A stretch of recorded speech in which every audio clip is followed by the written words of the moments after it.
يجيب المضطر إذا دعاه ويكشف السوء وَيَجْعَلُكُمْ خُلَفَاءَ الْأَرْضِ أَإِلَٰهٌ مَّعَ اللَّهِ، کیا اللہ کے ساتھ کوئی اور معبود بھی ہے جس کی یہ کوالٹی ہو؟ بہت ہی کم نصیحت حاصل کرتے ہیں۔ اعوذ باللہ من الشیطان الرجیم، بسم اللہ الرحمن الرحیم، الحمد للہ رب العالمین۔ تمام تعریفیں اس اللہ کے لیے ہیں جو تمام جہانوں کا پالنے والا ہے، یہ بھی ترجمہ درست ہے، اور تمام جہان والوں کا پالنے والا ہے، یہ ترجمہ بھی عربی لنگوسٹک کے اعتبار سے درست ہے۔ تمام جہان سے مراد جیسے اب جتنی سپیشیز دنیا میں آباد ہیں وہ ہر ایک کا ایک اپنا جہان ہے۔ پرندے ہیں، پرندوں کا ایک اپنا جہان ہے، حیوانات ہیں، ان کا اپنا ایک جہان ہے، ایک نباتات کی سپیشیز ہیں۔ اس وقت روئے ارض پہ آلموسٹ 2 ملین سپیشیز دریافت ہو چکی ہیں، نباتات حیوانات کی ملا کر، اور ایک ایک سپیشیز آگے بلینز میں۔ انسان ہی دیکھ لیں 7.5-8 ارب کے قریب ہے، اور باقی حشرات الارض اگر آپ گننا شروع کریں نہ ختم ہونے والے۔ تو یہ تمام کا پالنے والا کون ہے؟ اللہ، الرحمن الرحیم۔ وہ انتہائی رحم فرمانے والا ہے۔ الرحمن کہتے ہیں جیسے اسی سے لفظ، یہ اسی یعنی آپ سمجھ لیں عربی لنگوسٹک کے اعتبار سے طوفان بھی عربی کا لفظ ہے نا، یعنی ٹھاٹھے مارتا ہوا سمندر ہے اس کی رحمت کا۔ اور سمندر تو کبھی کبھی جوش میں آتا ہے نا، اللہ کی رحمت وہ ہے کہ الرحیم مستقل رہتی ہی ٹھاٹھے مارتے ہوئے سمندر کی طرح ہے، الرحمن الرحیم۔ حتیٰ کہ بخاری و مسلم میں حدیث ہے، نبی علیہ السلام نے فرمایا اللہ تعالیٰ نے مخلوقات کی پیدائش سے پہلے اپنے پاس اپنے عرش پہ یہ عبارت لکھ لی تھی کہ میری رحمت میرے غضب پہ بھاری رہے گی۔ قرآن میں بھی ہے وَكَتَبَ عَلَى نَفْسِهِ الرَّحْمَةِ، کہ یہ اللہ نے اپنے اوپر خود لازم کر لیا کہ میں ہر حال میں رحم ہی کروں۔ رحم والا جو اللہ تعالیٰ کا پہلو ہے یہ ڈومیننٹ ہے۔ سورہ فاتحہ جو ہے وہ ذہن میں رکھیے گا قرآن کی ماں ہے، ام الکتاب ہے، فاتحہ ہے، قرآن کھولنے والی چیز ہے۔ تو اس میں جو جو چیز آ رہی ہے نا اس کی جڑ پڑ رہی ہے نا، وہ پورا قرآن اسی جڑ سے پھر اگنے والا وہ بڑا تناور درخت ہے۔ ہر چیز کی جڑ سورہ فاتحہ میں۔ مالک یوم الدین، وہ مالک ہے قیامت کے دن کا۔ دنیا میں تو کئی بادشاہ ہیں، اس کی اجازت سے، اس کی مرضی سے نہیں، اجازت سے۔ اجازت یہ ہے کہ کھلی چھٹی ہے، مرضی نہیں ہے کہ وہ غلط کام کرے۔ وہ بس اللہ نے 2 راہیں دکھا دی ہیں، انا ہدیناہ السبیل اما شاکرا و اما کفورا۔ ہدایت کا راستہ واضح کر دیا، چاہے تو شکر گزاری کی روش اختیار کرو، خواہ ناشکری کی۔ لیکن قیامت کے دن صرف اللہ ہی کا حکم چلے گا۔ دنیا والے جتنے احکامات ہیں یہ سب کی سب پاورز لوگوں کی طرف سے جو اللہ تعالیٰ نے دی ہیں وہ سلب کر لی جائے گی۔ لمن الملک اليوم للہ الواحد القہار۔ آج کس کی بادشاہت ہے؟ اس قہار کی جو سب پہ چھایا ہوا ہے۔ قہار کہتے ہیں سب پہ چھانے والا۔ تو قیامت کے دن کا مالک ہے۔ یہ ایک ایک آیت کے اوپر 1-1 گھنٹہ بولا جا سکتا ہے، لیکن چونکہ ہم نے پورا قرآن کور کرنا ہے تو اس میں 7 آیات آئیں گی کراس ریفرنس کے طور۔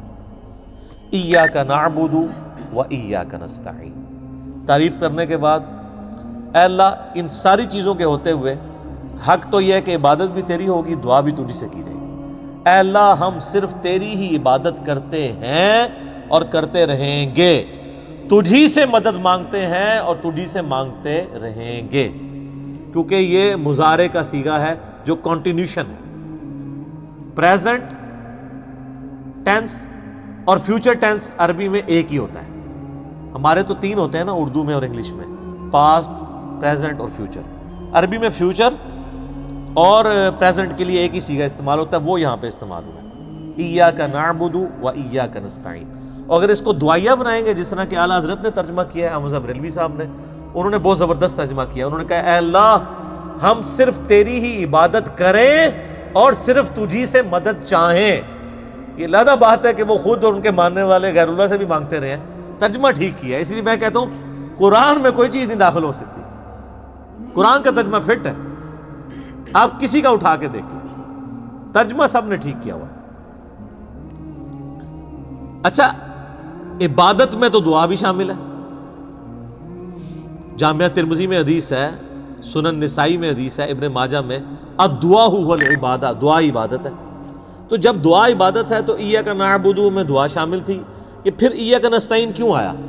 اس لیے کہ سب سے سینسٹیو ایشو ہی دعا کا ہے، غیر اللہ کو مدد کے لیے پکارنے کا۔ تو اللہ تعالیٰ نے اس کو اسپیسیفکلی بیان کیا، اس کے باوجود امت کی اکثریت غیر اللہ سے مدد مانگ رہی ہے۔ ایک تو ہے ظاہری اسباب، وہ تو آپ مانگیں، تو قرآن میں حکم ہے وَتَعَاوَنُوا عَلَى الْبِرِّ وَالتَّقْوَى وَلَا تَعَاوَنُوا عَلَى الْإِثْمِ وَالْعُدْوَانِ، یہ تو بالکل ٹھیک ہے۔ وہ ایک مفتی صاحب جو کیو ٹی وی پہ بیٹھے ہوئے ہیں لوگوں کے عقیدے خراب کرنے کے لیے، وہ کہتے ہیں جی اب پھر ہم امی سے روٹی نہ مانگے جا کے۔ بھائی امی سے روٹی وہ مانگتا ہے جس کی امی گھر موجود ہوتی ہے، جس کی امی قبرستان میں آرام فرما ہوتی ہے۔ اگر وہ امی سے روٹی مانگ رہا ہو تو اسے کیا کہا جاتا ہے؟ پاگل یا مجذوب، تھوڑے سوفسٹیکیٹڈ ورڈ، مجذوب یا پاگل۔ تو یہ پاگلوں سے آپ گفتگو کر رہے ہیں، یہ دھوکہ دے رہے ہیں۔ وہ کہتے ہیں جی کوئی دریا میں ڈوب رہا ہو تو اللہ کو پکارے گا، یا جو وہاں پہ کنارے پہ لوگ موجود ہیں ان کو پکارے گا؟ بھئی یہ تو ساری اسباب ہے۔ تو سر وہ اس وقت شیخ عبدالقادر جیلانی کو بھی پکار کے دیکھ لے، اگر اس کو ہے کہ وہ بچا لیں گے، کیونکہ اللہ نے دنیا کو اسباب کے ساتھ جوڑا ہوا ہے۔ ان کو اگر اپنے بزرگوں پہ اتنا مان ہے تو یہ پھر دریا میں چھلانگ مارے نا اور پکارے بزرگوں کو۔ ظاہری اسباب میں آپ نے اڈاپٹ کرنے کا حکم ہے۔ ہاں جو دعا مانگی جائے گی بغیر اسباب کے، آپ جو غائب میں مدد کے لیے پکار رہے ہوتے ہیں، مثلا یہاں بیٹھے میں ان کو کہتا ہوں مجھے پانی پلا دیں، بالکل ٹھیک ہے، لیکن یہ بغداد میں قبر کے اندر ہے، میں کہتا ہوں مجھے پانی پلا دیں، وہی جملہ شرک میں لے جائے گا۔ یہ ہے اصل مسئلہ۔ یہ جھگڑتے رہتے ہیں جی وہ جی بزرگوں کو اختیار نہیں۔ میں کہتا ہوں جی بزرگوں کو اختیار ہو بھی، کوئی بزرگ ماشاءاللہ اتنا پہنچا ہے کہ اسے اللہ نے اختیار ہی دے دیا فرشتوں کی طرح، پھر بھی بزرگوں کو پکارنا شرک ہوگا مدد کے لیے۔ ویسے آپ نے محبت میں پکارنا ہے، آپ ضرور پکاریں، مدد کے لیے نہیں، ویسے اپنی محبت کا اظہار کریں، لبیک یا رسول اللہ کہیں، لبیک یا حسین کہیں، بالکل ٹھیک ہے، آپ محبت کا اظہار کریں، المدد نہیں۔ بارش کون برساتا ہے؟ اللہ۔ ڈیوٹی کس کی ہے؟ تو بارش فرشتوں سے مانگی جائے گی یا اللہ سے؟ اچھا اگر کوئی فرشتوں سے مانگ لے کہ یار خیر اللہ نے ڈیوٹی لگائی ہے، سر وہ مشرک ہو جائے گا، اور یہ قرآن میں لکھا ہوا ہے۔ آپ پارہ نمبر 20 کھول لیں اگر کسی کو توفیق ہو۔ میں نے کئی بار سنا ہے، میں ایک جگہ بیٹھا ہوا تھا، وہاں پہ ایک شیعہ ذاکر بھی تھے۔ اب مجھے 2-3 دن پہلے، شیعہ عالم تھے بلکہ ذاکر نہیں تھے، 2-3 دن پہلے پتہ چلا ہے وہ فوت بھی ہو گئے، بہت علمی آدمی تھے، اللہ تعالیٰ ان کی مغفرت کرے۔ تو وہ ان کے ساتھی بیٹھے تھے، وہ کہتے ہیں جی ٹھیک ہے ہم یا علی مدد نہیں کہنا چاہیے، لیکن جو یا علی مدد کہتا ہے آپ اسے کیوں کہتے ہیں؟ وہ شرک کر رہا ہے۔ میں نے کہا اس لیے قرآن میں لکھا ہے۔ تو میں نے یہ آیت سورہ النمل کی آیت نمبر 62 پارہ نمبر 20 کے آغاز میں، امن یجیب المضطر اذا دعا ویکشف السوء ویجعلکم خلفاء الارض االہ مع اللہ، بھلا بتاؤ تو کون ہے جو مصیبت میں گھرے ہوئے شخص کی فریاد کو سنتا ہے اور اس کی تکلیف اس سے دور کرتا ہے، اور تمہیں اپنے ماں باپ کے مرنے کے بعد خلیفہ کرتا ہے اس زمین پر۔ االہ مع اللہ، کیا اللہ کے ساتھ کوئی اور الہ بھی ہے جس کی ایکوالٹی ہو؟ قلیلا ما تذکرون، بڑے کم لوگ ہی نصیحت پکڑتے ہیں۔ تو میں نے کہا اللہ تعالیٰ کہہ رہا ہے کہ جس کے بارے میں تمہارا یہ عقیدہ ہے نا کہ وہ مصیبت اور پریشانی میں تمہارا مشکل کشا ہے، تو گویا الہ ہے وہ۔ اور سب سے پہلے تو مولا علی ان کے گریبان پکڑیں گے جنہوں نے مولا علی کے بارے میں عقیدہ گھڑ لیا۔ مولا علی بھی اپنی نمازوں میں اللہ کو پکارتے تھے، مولا علی کا ماننے والا بھی وہ ہوگا جو اللہ کو پکارے گا۔ پھر بڑے بڑے دھوکے ہیں جی، وہ کہتے ہیں جی وہ جی غیر اللہ سے مدد کہتے ہیں حرام ہے۔ اور کون کہتا ہے غیر اللہ سے مدد حرام ہے؟ آپ یہودی سے بھی مدد لیں، بخاری مسلم میں حدیث ہے، نبی علیہ السلام جب فوت ہوئے آپ کی زرہ ایک یہودی کے پاس گروی رکھی ہوئی تھی، لیکن جو سامنے موجود نہیں اس سے تو نہیں آپ اسباب کے طور پہ مدد لے سکتے۔ وہ جی قرآن میں غیر اللہ سے مدد کہا ہے، کدھر ہے جی؟ وہ کہتے ہیں وَاسْتَعِینُوا بِالصَّبْرِ وَالصَّلَاةِ، نماز اور صبر سے اللہ کی مدد چاہو۔ تو وہ مدد تو اللہ کی چاہ رہے ہیں، یا یہ کہہ رہے ہیں کہ المدد یا نماز میری مشکل کشا، المدد یا صبر مشکل کشا۔ آگے نہیں پڑھتے ان اللہ مع الصابرین، صبر کرنے والوں کے ساتھ اللہ ہوگا۔ وہ کہتے ہیں حضرت عیسیٰ علیہ السلام نے کہا تھا من انصاری اللہ، کون ہے جو اللہ کے لیے میرا مشکل کشا بنے؟ وہ تو ظاہری اسباب میں، ہمارے نبی علیہ السلام کے بھی صحابہ آپ کے جو ساتھی تھے وہ آپ کے اسباب میں آپ کے مشکل کشا تھے، لیکن وہ والا مشکل کشا نہیں کہ جو آپ وہ سمجھ رہے ہیں، ورنہ اگر نبی کا مشکل کشا صحابہ اکرام تھے تو پھر تو ان کا مرتبہ اوپر ہو گیا۔ تو وہ صرف صحابہ مشکل کشا نہیں تھے، وہ یہودی جس نے نبی علیہ السلام کی زیرہ گروی رکھ کے آپ کو کچھ دیا تھا وہ بھی مشکل کشا ہے۔ اور سب سے بڑا مشکل کشا سورج ہے۔ سورج اگر ختم ہو جائے تو زمین پہ نہ نباتات اپنا اگ سکتی ہیں، نہ حیوانات ان نباتات کو کھائیں گے، سب کچھ ختم ہو جائے گا۔ دنیا میں ہواؤں کا چلنا، موسموں کا بدلنا، یہ سب کچھ سورج کی وجہ سے ہے۔ تو کوئی کہتا ہے المدد یا سورج، کسی کے ذہن میں یہ وہم بھی آتا ہے کہ سورج مشکل کشا ہے، حالانکہ آپ کے بزرگ تو کچھ بھی نہیں کر سکتے جو کچھ سورج کر رہا ہے، اور سورج کو موت بھی نہیں ہے، یہ آپ کے بابے مر چکے ہیں۔ تو کہیں نا المدد یا سورج، کہیں گے نہیں جی سورج کا کیا کمال ہے، وہ تو اللہ نے اس کی ڈیوٹی لگائی ہوئی ہے، تو ہم اس کو کیوں پکارے، ہم اللہ کو کیوں نہ پکارے؟ تو بابوں کی بھی اگر ڈیوٹی لگی ہوئی ہے تو بابوں کو نہ پکارو، ویسے ڈیوٹی کو نہیں لگی ہوئی، اگر لگی بھی ہو for the sake of argument, تمہاری جعلی جو دلائل ہیں اس پہ ایگری کرتے ہوئے، پھر بھی ان کو نہیں آپ پکارو گے، شرک ہو جائے گا اور ناقابل معافی جرم ہو جائے گا۔ یہ اتنے سارے انہوں نے دھوکے دیے ہوئے ہیں، اور زیادہ تر ظاہری اسباب کے ذریعے دے رہے ہوتے ہیں۔ وہ جی صحیح بخاری میں حدیث ہے کہ ایک صحابی کی پنڈلی ٹوٹ گئی، وہ حضور کے پاس حاضر ہوا، آپ علیہ السلام نے ہاتھ پھیرا، بالکل ٹھیک ہے، لیکن آج اگر کسی کی پنڈلی ٹوٹے گی تو نبی علیہ السلام تو دنیا میں موجود نہیں ہے، اور اگر آپ کو اتنا شوق ہے تو آپ اپنی پنڈلی توڑیں، آپ کو روزہ شریف پہ لے جاتے ہیں، پتہ چل جائے گا جڑتی ہے کہ نہیں۔ نبی علیہ السلام دنیا میں موجود ہوں، ہم دعا کروانے کے لیے اپنے مسائل ان کے سامنے لے کے جائیں گے۔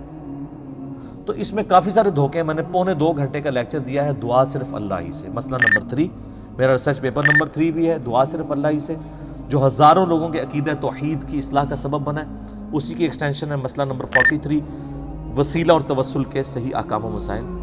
اس پہ گھنٹوں بولا جا سکتا ہے، جتنے انہوں نے لیم ایکسکیوزز ڈیوائز کیے ہوئے ہیں، جتنے دھوکے دیے ہوئے ہیں، اور پھر وہ کہتے ہیں دیکھیں جی وہ اگر وہ جو آپ پتہ ہے پچھلے کچھ کئی سال پہلے خانہ کعبہ شریف میں کرین گری، تو کہتے ہیں وہ بزرگوں کے ماننے والوں کو موقع مل گیا، ان کا یہ کہتے تھے خود کچھ حملے ہوتے ہیں مزاروں پہ نہیں روکتے، تو اللہ نے کون سی کرین روک لی؟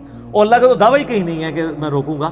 وہ ابرا کے لشکر کو ایک دفعہ ہی تباہ کیا ہے، یزید نے جب کعبے پہ چڑھائی کی ہے تو اللہ نے برباد نہیں کیا اس لشکر کو، دنیا بقدر ایفرٹ ہے۔ صحیح بخاری میں حدیث ہے قرب قیامت میں ایک پتلی ٹانگوں والا حبشی کعبے کی اینٹ سے اینٹ بجا دے گا، اللہ نے حفاظت وہ ابراہیم علیہ السلام کے لیے ایک دفعہ ہی آگ ٹھنڈی ہوئی ہے، کئی صحابہ جو ہیں وہ آگ میں جلائے گئے ہیں، رومن امپائر کی جنگوں میں تیل کے کڑاؤں میں ان کو ڈالا گیا،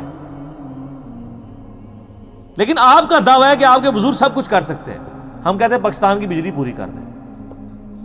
اچھا یہ بزرگ جب بیمار ہوتے ہیں، یہ تو آغا خان میں اور شفا انٹرنیشنل میں جاتے ہیں، آپ بیمار ہوتے ہیں آپ کو اٹھا کے مزار پہ لے جاتے ہیں۔ آمدہ کوئی بزرگ بیمار ہو چیخیں بھی مارتا رہے، اس کو کہ نہیں سر دسو جانا کیڑے مزار تے ہے، اسپتال نہیں تو کھڑنا۔ دنیا کے مہنگے ترین ہاسپٹلز میں یہ علاج کرواتے ہیں، آپ کو کہانیاں کرائیں گے کہ ہمارے پاس لے کے آؤ ہم بائی پاس کریں گے۔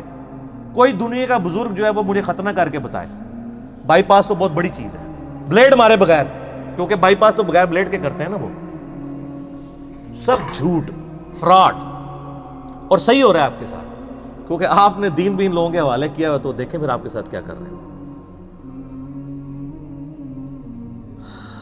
اہدنا الصراط المستقیم، اے اللہ ہمیں چلا سیدھے راستے پر۔ یہاں بھی دھوکے دیتے ہیں، اور یہ سارے بزرگ ٹھیک ہیں، سارے ہی راستے ٹھیک ہیں، وہ قرآن میں تو راستے آئے کہ ہی نہیں ہیں۔ قرآن میں گمراہی جمع کے سیغے سے آئی ہے، ہدایت ہمیشہ سنگولر کے سیغے سے۔ ظلمات آیا گمراہی کے لیے، نور آیا انوار نہیں آیا۔ تو قرآن کا ترجمہ ہی غلط کر رہے ہو۔ اہدنا الصراط المستقیم، اے اللہ ہمیں چلا سیدھے راستے پر۔ صراط الذین انعمت علیہم، راستہ ان لوگوں کا، راستے نہیں۔ وہ کہتے ہیں چاروں ہی حق پہ ہیں، پانچوں ہی حق پہ ہیں، سارے ہی ٹھیک ہیں، راستہ ان لوگوں کا انعمت علیہم جن پر تیرا انعام ہوا۔ اور یہ آیت پڑھ کے اپنے بابوں کے نام لینے شروع کر دیتے ہیں۔ یہ بابے تو جمع بھی نہیں سن اس ٹائم جدوں آیت نازل ہوئی ہے، اور پھر یہ بابے بھی مختلف ہیں۔ بریلویوں کے انعمت علیہم جو ہیں وہ مغضوبی علیہم ہیں دیوبندیوں کے، اور دیوبندیوں کے انعمت علیہم جو ہیں بریلویوں کے مغضوبی علیہم ہیں، اور وہ ضالین بھی ہیں. تو بابوں کی کون سی آپ ہمیں ڈوز لگا رہے ہیں؟ کوئی باب کامن نہیں ہے. انعمت علیہم کون ہے؟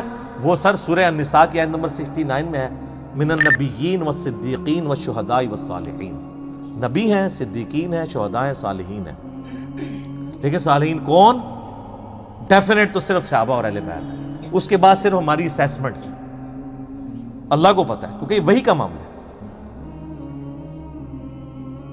تو راستہ، اور وہ راستہ کس کا ہے؟ اچھا، راستہ اللہ کی طرف سے کسے عطا ہوتا ہے؟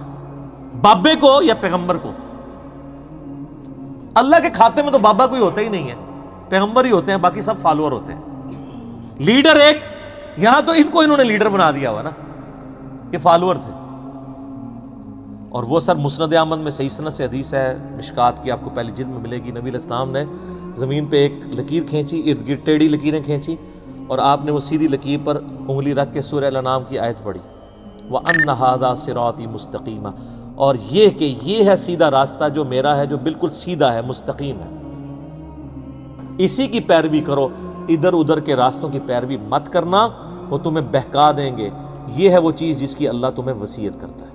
یہ آیت آپ علیہ السلام نے پڑھی اور اپنے راستے کو کہا یہ سیدھا راستہ ہے. تو سیدھا راستہ نبی علیہ السلام کا ہے. ان نام یافتہ لوگوں کا راستہ نہیں ہے سیدھا، وہ تو بیچارے خود راستے پہ چل رہے ہیں. یہ کہتے ہیں ان کے پیچھے چلے، نہیں نہیں نہیں نہیں، ان کے پیچھے نہیں، اس راستے پہ چلنا ہے جس راستے پہ وہ چل رہے ہیں. ان کے پیچھے نہیں چلنا، نبی علیہ السلام کے پیچھے چلنا ہے. کیونکہ وہ تو پھر آپ خود ہی میں سناتے ہیں، وہ شیخ عبد القادر جیلانی کے پاس شیطان آیا، اس نے کہا عبد القادر تیری ساری نمازیں معاف ہیں جی. تو کہنا جی عبد القادر جیلانی نے لا حول ولا قوت الا باللہ پڑھا اور کہا تو شیطان ہے. تو اس نے جاتے جاتے پھر وار کیا، اس نے کہا تجھے تیرے علم نے بچا لیا. تو کہا نہیں، مجھے اللہ کے فضل نے بچایا. تو کہتے ہیں وہ ایک نورانی شکل میں آیا تھا، تو وہ کہنے لگا میں تیرا رب ہوں. اور پھر اس نے کہا کہ تیرے اس مقام پہ پہنچے ہوئے 70 غوث میں نے ورگلا دیے. تو ہم کہتے ہیں غوث تو آپ کہتے ہیں سب سے بڑا اونچا مرتبہ ہوتا ہے، وہ 70 غوث جس شیطان نے ورگلا دیے اس کو کیوں نہیں پیر مانتے؟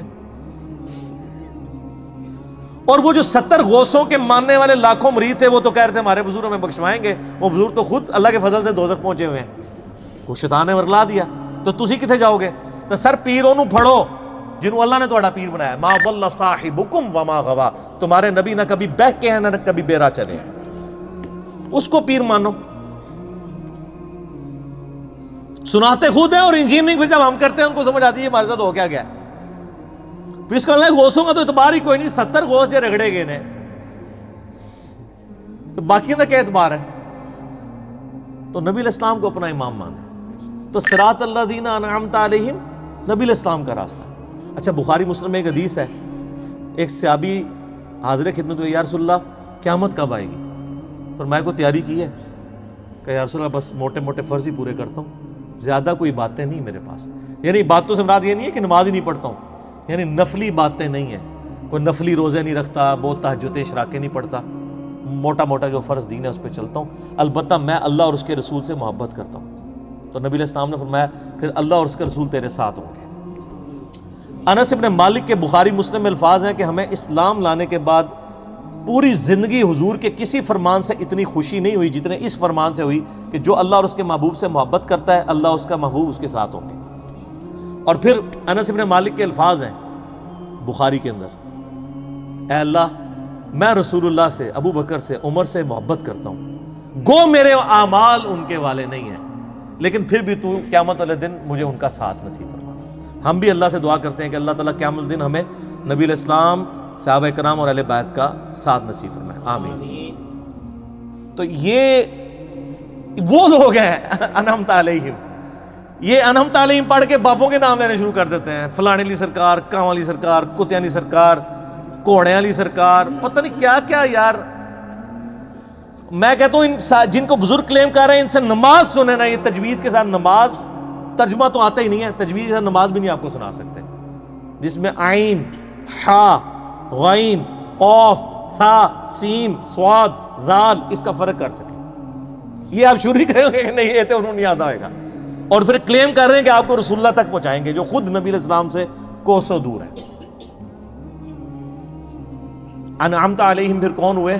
ڈیفینیٹلی انبیاء کرام، صحابہ کرام اور اہل بیت، بس بعد میں آپ کی اور میری منہ شگافیاں ہیں، آپ کسی کو رحمت اللہ علیہ کہہ دیں، دوسرے لعنت اللہ علیہ کہہ دیں گے، وہ اپنی اپنی مرضی ہے، اس کی کوئی گارنٹی نہیں۔ صراط الذین انعمت علیہم غیر المغضوب علیہم ولا الضالین آمین۔ بچانا ان کے راستے سے کہ جن پر تیرا غضب ہوا اور جو گمراہ ہے۔ اور اس کے بعد بخاری مسلم میں الفاظ ہیں کہ نبی علیہ السلام سورہ فاتحہ جب بھی پڑھتے تھے تو آمین کہتے تھے۔ آمین آہستہ آواز میں، اونچی آواز میں، یہ بھی اختلاف ہے۔ بعد امام ترمذی نے پوری بحث کی ہے جس میں انہوں نے یہی راجح قول اختیار کیا ہے کہ جو جہری نمازیں ہیں ان میں آمین اونچی کہی جائے گی، اور جو زور اثر کی نمازیں ہیں اس میں آمین آہستہ کہی جائے گی۔ بہرحال آمین کہنا سنت ہے، یہ آمین قرآن کا حصہ نہیں ہے، اسی لیے سورہ فاتحہ جب قرآن میں لکھی ہوتی ہے کبھی غور سے آپ نے دیکھا نہیں وہاں آمین نہیں لکھی ہوتی، کیونکہ وہ نماز یعنی نماز میں سنت ہے، قرآن کا حصہ نہیں ہے۔ اور بخاری مسلم کے الفاظ ہیں کہ اس وقت فرشتے بھی آمین کہتے ہیں، اور جب امام آمین کہتا ہے تو جس کی آمین فرشتوں کے ساتھ مل جائے اللہ تعالیٰ اس کی مغفرت فرما دیتا ہے۔ اسی لیے اس چیز کا اہتمام کیا جاتا ہے کہ آپ ولضالین سے پہلے شامل ہو جائیں۔ تو یہ غیر المغضوب علیہم ولا الضالین، اس میں طویل خاص کے اعتبار سے تو ظاہر ہے کہ جو نبی علیہ السلام کی امت سے پہلی امتیں جو گمراہ ہوئی ہیں، جن پر اللہ کا غضب ہوا، وہ تو قرآن پھر ہمیں بتاتا ہے ضربت علیہم الذلہ والمسکنہ، یہودیوں کے بارے میں کہ اللہ تعالیٰ نے ان کو بندر اور خنزیر بنا دیا، کونوا قردۃ خاسئین، ان پر ذلت اور رسوائی اور غریب الوطنی مسلط کر دی، وہ آج تک مسلط ہے۔ اور ضالین گمراہ ہوئے لوگ وہ نصارہ ہیں کہ جن کے پاس یعنی سب کچھ شغف تھا معاملات میں، لیکن غلو کیا دین کے معاملے میں، گمراہی کا راستہ اختیار کیا، باتیں بہت کی، حضرت عیسیٰ کو مانا لیکن ان کو ڈیوینٹی میں کلیم کر دیا۔ یہودیوں کا مسئلہ تھا، یہ اہل علم تھے، اس کے باوجود جان بوجھ کر انہوں نے گمراہی کا راستہ اختیار کیا۔ آپ کو پتہ کتنے ہیلے بہانے یہ کرتے تھے، اس لیے اللہ نے کہا یہ مغضوب علیہم ہے، ان پہ اللہ کا غضب ہوا ہے، لعنت ہوئی ہے۔ سورہ نساء میں آتا ہے نا کہ لعنتی ہیں یہ۔ عیسائیوں کو اللہ نے لعنتی نہیں کہا اس سختی کے ساتھ، کیونکہ ان میں اکثر لوگ سیدھے سادے تھے، گمراہ ہو گئے، لیکن ہے گمراہ ہے، یہ نہیں کہ ان کا سیدھا پن ان کو بچا لے گا، ایسا نہیں ہے۔ لیکن بڑا جرم ہے کہ جان بوجھ کے ایسا کرنا۔ تو غیر المغضوب علیہم جن پر اللہ کا غضب ہوا، ولا الضالین اور جو گمراہ ہوئے۔ یہ آخری آیت ہے۔ اچھا وہ بعض لوگ کہتے ہیں وہ جی ہر ایک کی جگہ آیت پڑھی ہوئی، یہاں آیت نہیں پڑھی۔ یہ آیات کے جو نشان بھی ہیں نا، یہ بھی مطلب کوئی آپ پرانے مصحف اٹھائیں گے نا اگر کلمی، ان میں نہیں تھے، یہ تو ڈویژن بعد کی ہے۔ اندازے تو موجود تھے، یعنی جو آگے ہم گول وہ استعمال کرتے ہیں، تو عموماً جو قرآن چھپتے ہیں نا ان میں وہ والی غیر المغضوب علیہم ولا الضالین سے پہلے جو ہم پڑھتے ہیں نا صراط الذین انعمت علیہم، اس کے اوپر نہیں ہوا ہوتا، یعنی وہ گول نشان نہیں ہوتا، تو اس سے لوگ سمجھتے ہیں کہ شاید یہ پوری ایک آیت ہے تو پھر بسم اللہ کو شامل کریں گے تو 7 آیتیں پوری ہوں گی۔ نہیں، یہ 2 آیات ہیں، اور میں نے ٹیکنیکلی جو دلائل رکھے ہیں اس سے یہ چیز ثابت ہوتی ہے کہ سورہ فاتحہ کا حصہ بسم اللہ شریف نہیں ہے۔ اب یہ سورہ فاتحہ جو ہے اگر آپ اس کو اوور ویو کریں نا تو قرآن پاک میں جتنی بھی چیزیں بیان ہونی ہیں آئندہ آنے والے قرآن میں، سب کی جڑ اس کے اندر موجود ہے۔ اسلام کے بنیادی 3 عقائد کون سے ہیں؟ عقیدہ توحید، عقیدہ رسالت اور عقیدہ آخرت، یہی ہے نا؟ یہ 3 عقیدے سورہ فاتحہ میں موجود ہیں۔ عقیدہ توحید الحمدللہ رب العالمین الرحمن الرحیم مالک یوم الدین ایاک نعبد و ایاک نستعین۔ عقیدہ آخرت مالک یوم الدین، بدلے کے دن کا مالک، اور اہدنا الصراط المستقیم صراط الذین انعمت علیہم عقیدہ رسالت، کیونکہ رسولوں کو اللہ تعالیٰ راستہ اختیار کرتا ہے، وہی دیتا ہے نا آگے، امتوں کو رسولوں کے ذریعے دیا جاتا ہے۔ تو پورے قرآن کا جو یعنی آپ سمجھیں عقائد کی بنیاد اس صورت میں ہے کہ تمہیں مرنے کے بعد اپنے رب کے حضور پیش ہونا ہے، وہ قیامت کے دن کا مالک ہے۔ قیامت میں اللہ کے پاس پہنچنے سے پہلے رسولوں کا راستہ اختیار کر لو، توحید کا راستہ اختیار کر لو، اور اللہ سے یہ بھی دعا بھی مانگتے رہو کہ اللہ تعالیٰ گمراہی کے راستے سے اور جو لوگ جن پہ اللہ کا غضب ہوا ان لوگوں کے راستے سے بچاتا رہے. یہ سارا کچھ اگر آپ جمع کریں تو قرآن پاک میں کوئی ایک ٹاپک بھی ایسا نہیں ہوگا. جب رسولوں کا راستہ آ گیا تو رسولوں کی ساری شریعت سمجھ لیں, اس کی جڑ اس میں پڑ گئی. نکاح طلاق کے مسائل بھی اس میں کور, حج کا طریقہ بھی کور, کیونکہ صراط الذین انعمت علیہم ہے اور اہدنا الصراط المستقیم ہے. تو اس لیے اسے ام الکتاب, الفاتحہ, قرآن کھولنے والی, قرآن کی ماں کہا جاتا ہے کہ سارے عقائد و نظریات کی جڑ اس سورت کے اندر موجود ہے.